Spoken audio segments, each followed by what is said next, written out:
पहिल्या दिवसापासून आरोप करत होतो की याचा मास्टर माइंड, याचा करता करविता हा वाल्मिक कराडच आहे पहिल्या दिवसापासून. कारण हे विष्णू चाटे, सुदर्शन घुले, प्रतीक घुले हे बाकीचे सगळे प्यादे आहे.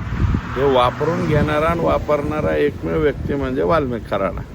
आणि त्याच्यामुळं वाल्मिक कराड हा 100% यातला मास्टर माइंड आहे हे मी पहिल्या दिवसापासून म्हणत होतो. आणि आता चार्जशीटमध्ये पोलिसांनी सुद्धा त्याच्यावरती मोहर लावलेली आहे. याच्यामधला ॲट्रॉसिटी 101, त्याच्यानंतर खंडणी आणि मोका हे 3 गुन्हे आहेत. मोका तर ह्या एकत्रितरित्या लावलेला आहे, परंतु हे 3ही गुन्हे कलम 34 प्रमाणे आता याचं दायित्व जे आहे सगळ्यांचं सारखं झालेलं आहे. आणि त्यातल्या त्यात मुख्य सूत्रधार म्हणून याच्यामध्ये नंबर 1ला हे वाल्मिक कराड हा आरोपी सापडलेला आहे. वाल्मिक कराड हा सोपा साधा आरोपी नाही.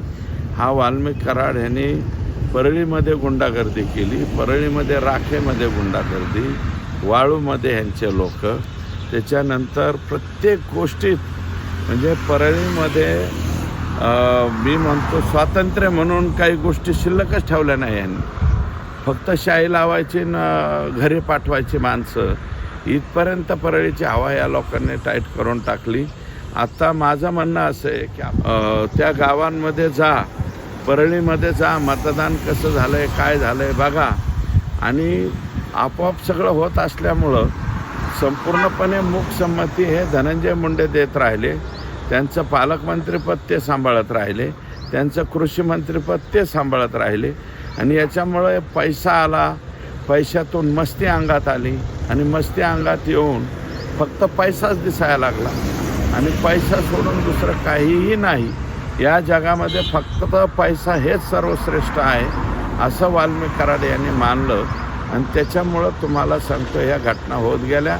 अगदी इतक्या निष्ठुरपणे, निर्दयीपणे, ज्या लेकराचा काही संबंध नाही, त्यांचा कोणाच्या वाळल्या पाचोळ्यावर सुद्धा त्या पोरांनी कोणाच्या पाय दिला नाही, त्याला तुम्ही इतक्या निष्ठुरपणे मारलं की भारत देशामधल्या सगळ्यात क्रुएल घटना जेवढ्या असतील त्या सगळ्याला पाठीमागे सारलं. आणि संतोष देशमुखची अतिशय क्रुएल पद्धतीने या ठिकाणी हत्या केली. आणि जो मास्टर माइंड आहे तर खरोखर या गोष्टीचा मास्टर माइंड हा वाल्मिक कराडच आहे. राजीनाम्याचा चेंडू अजितदादांनी धनंजय मुंडेकडे सोपवला. तो संपूर्णपणे अधिकार अजितदादांचा आहे. त्यांचा आता बहुतेक चेंडू त्यांनी त्यांच्या कोर्टात टाकलेलाच आहे ना, की बाबा माझ्यावरती टीका झाली, मी राजीनामा दिलता. याचा अर्थ धनंजय मुंडेंनी समजून घ्यायचा की अजितदादा काय बोलतात ती. आणि अजितदादांच्या भोवती जे कोंडळं आहे ते मला वाटतं त्यांना योग्य सल्ला देत नाही, अयोग्य सल्ला देत आहे.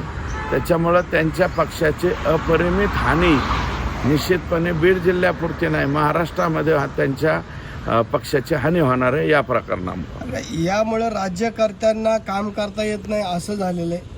कोणत्या राज्यकर्त्यांना? एकंदरीत आपण सगळ्या राज्यकर्त्यांचं लक्ष बीडकडे लागलेलं आहे. नाही, बीडकडे लक्ष लागणारच ना. बीडमध्ये आता द्यादोपारा माणसं मारल्यावर बीडकडे लक्ष नाही जायचं तर कुठं लक्ष जाईल मला सांगा ना.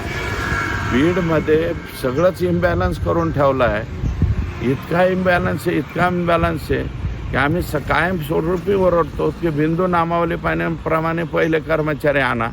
इथं 2% कर्मचाऱ्याच्या जागेवर डायरेक्ट 700% कर्मचारी झाल्यावर कसं काय व्हायचं?